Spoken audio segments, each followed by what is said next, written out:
All of you. तो आज का हमारा ये क्लास मैथ का होने वाला है, जिसमें एसएससी सीजीएल में पूछा गया क्वेश्चन टायर 1 और शिफ्ट तीसरा का ये क्वेश्चन है। तो इस क्वेश्चन को शुरुआत करने से पहले एक हम बात कहना चाहेंगे कि गुरु से ज्ञान, पिता से संघर्ष और माँ से संस्कार सीखें, बाकी जो बच गया वो आपको दुनिया सिखा देगी। तो चलिए इस क्वेश्चन पे आते हैं। क्वेश्चन कह रहे हैं कि 8 क्रमागत विषम संख्या का औसत 48 है। 8 गो कर्मागत यानी लगातार, विषम यानी 1 3 5 7 जिसमें 2 से भाग न लगे, ये आप कह सकते हैं। तो 8 कर्मागत विषम संख्याओं का औसत 48 है। तो 5वीं और 7वीं संख्याओं का योग ज्ञात कीजिए। तो चलिए औसत बराबर एक फॉर्मूला हम पहले से लिख चुके हैं कि संख्याओं का योग बट्टे कुल संख्या। तो कर्मागत का मतलब पता है लगातार। तो चलिए एक हो गया n, दूसरे क्या हो गए n plus 2, n plus 4, n plus 6, n plus 8, n plus 10, n plus 12, n plus 14।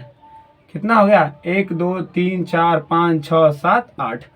तो 8 गो है, तो 8 हुए n तो सीधे हो जाएगा। और इसको आप जोड़ेंगे, चलिए जोड़ देते हैं। 2 4 6 6 12 8 20 10 30 30 20 50 6 56। क्या कह रहे हैं कि कर्मागत विषम संख्याओं का जो औसत है ना 48 है।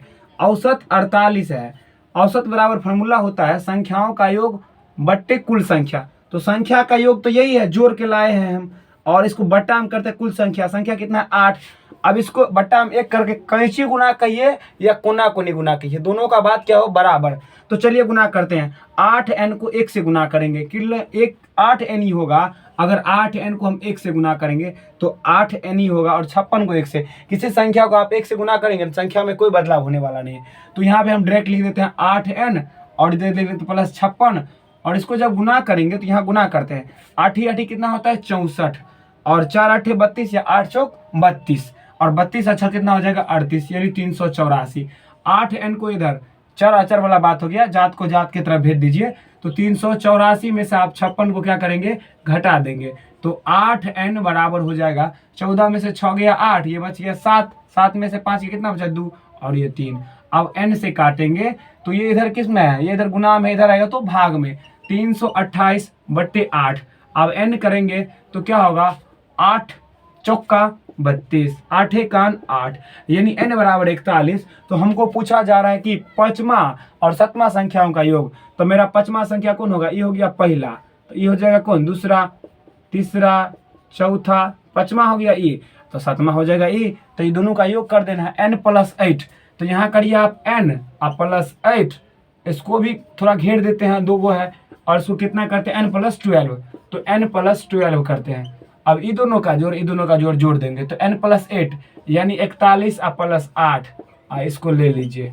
यहाँ इधर कितना हो 41 प्लस 12, इसको जब जोड़ेंगे तो हो जाएगा 49, और इधर कितना आ जाएगा, इधर आ जाएगा 3, इधर कितना आ जाएगा 53। आप जोड़ेंगे तो 9 और 3 कितना होता है 12 होता है, कैरी 1 यानी हासिल 1, 5 4 9 1 10, यानी इसका करेक्ट आंसर 102 हो गया। यानी 5वीं और 7वीं संख्याओं का योग ज्ञात करेगा, उसका आंसर 102 हो जाएगा। तो चलिए आपका हमारा वीडियो कैसा रहा, हमारा कंटेंट अगर अच्छा रहता है तो वहीं हमें सब्सक्राइब करें और आप हमें सपोर्ट करें। आपके एक सब्सक्राइब से और एक लाइक से हमें बहुत सारा सहयोग मिलता है, हमें प्रेरणा मिलता है। आप कमेंट में ज़रूर बताएंगे। धन्यवाद। आज भर के लिए इतना ही, फिर मिलते हैं नेक्स्ट वीडियो में।